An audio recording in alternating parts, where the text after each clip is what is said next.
শাড়ি বা লুঙ্গি নয়, মানুষকে প্রতিষ্ঠিত করাই জাকাতের উদ্দেশ্য হওয়া উচিত, একথা বলেছেন জামায়াতের আমির ডাক্তার শফিকুর রহমান। বিকেলে শ্যামলীর বাদশাহ ফয়সাল ইনস্টিটিউট মাঠে চিকিৎসকদের সম্মানে ইফতার মাহফিলে একথা বলেন তিনি।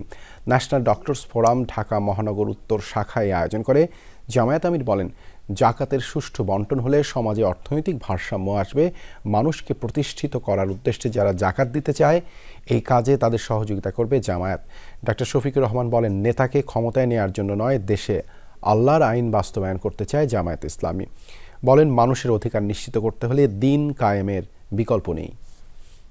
একজন অসচ্ছল লোক যদি জাকাতকে পরিপূর্ণ আমানতদারির সাথে তিনি যদি গ্রহণ করেন, দ্বিতীয়বার তাকে আর হাত পাততে হবে না। ইনশাআল্লাহ আপনাদের আস্থার বেস্ট জায়গা যেটা, সেইখানেই দেওয়ার জন্য আমি অনুরোধ করব। কিন্তু আল্লাহর রাস্তায় হাত জোড় করে অনুরোধ করব, শাড়ি এবং লুঙ্গি বিতরণ করবেন না। 20 টাকা, 100 টাকা, 50 টাকা দিবেন না। এ দিয়ে সে স্বাবলম্বী হবে না, জাকাতের মাকসুদ পূরণ হবে না।